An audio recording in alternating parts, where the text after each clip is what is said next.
lumivalgeke. Kord ammu aega tagasi õmbles üks kuninganna oma lossitoas suure akna all. Oli talv ja sadas laia ning tihedat lund. Ootamatult torkas kuninganna endale nõelaga sõrme ja mõned veretilgad langesid valgele lumele.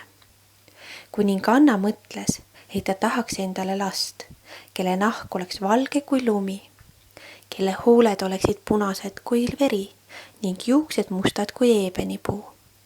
Tema soov täituski järgmisel talvel ning kuningannale sündis imekaunis lapsuke, kelle nahk oli valge kui lumi, huuled punased kui veri ja juuksed mustad kui eebenipuu. Kuninganna sooviks oli panna lapsele nimeks lumivalgeke, kuid kahjuks veidi aega pärast lapse sündi kuninganna suri.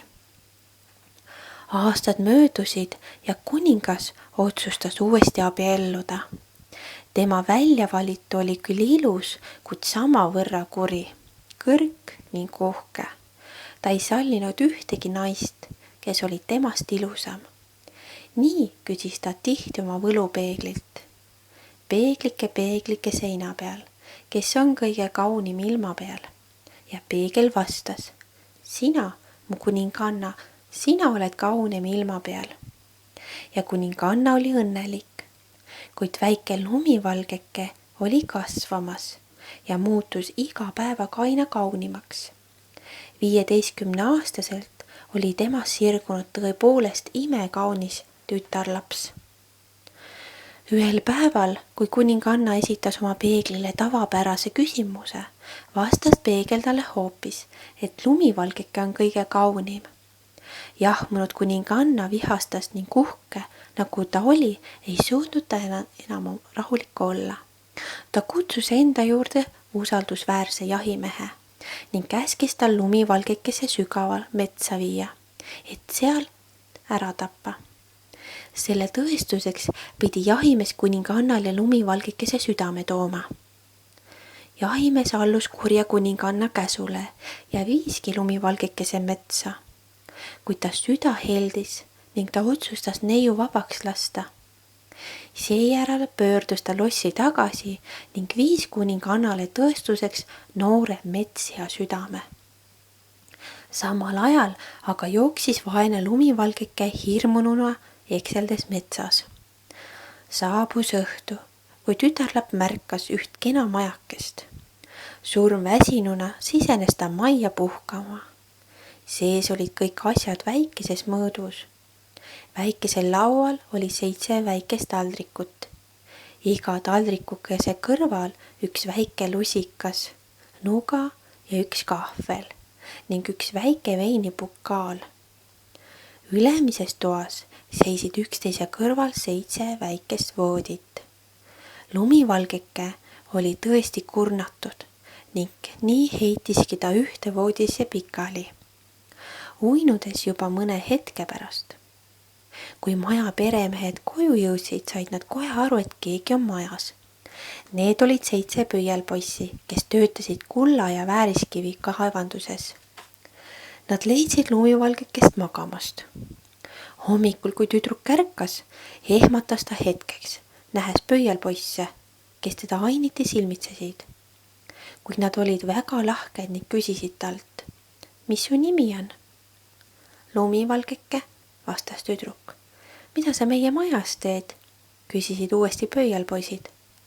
Lumivalgeke jutustas neile, mis oli juhtunud. Kui soovid siia jääda meie juurde, me saaksime koos hästi hakkama ja sina saaksid meid natuke siin koduasjades aidata, jätkasid pöialpoisid. Jah, vastas lumivalgeke, mulle see sobib. Nõnda siis jäigi lumivalgeke pöialpoiste juurde ning asus maja eest hoolt kandma. Igal hommikul, kui pöialpoisid tööle läksid, palusid nad, et lumivalgeke oleks ettevaatlik ega laseks kedagi sisse. Kuninganna oli aga samal ajal veendunud, et tema on uuesti maailma kõige kaunim naine.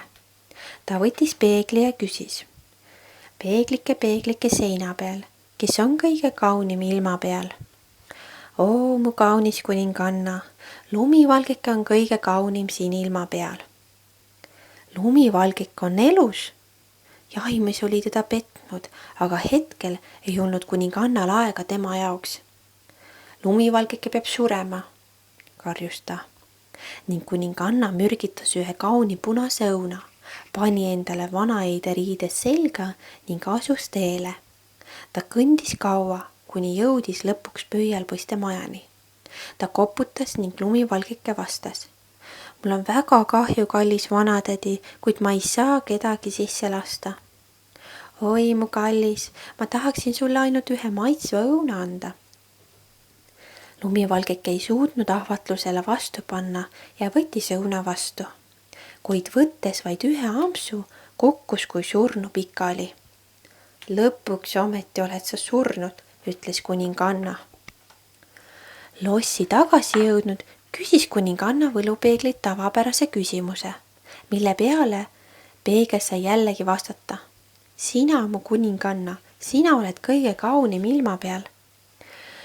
kui pöialpoisid koju jõudsid, olid nad juhtunu pärast väga kurvad.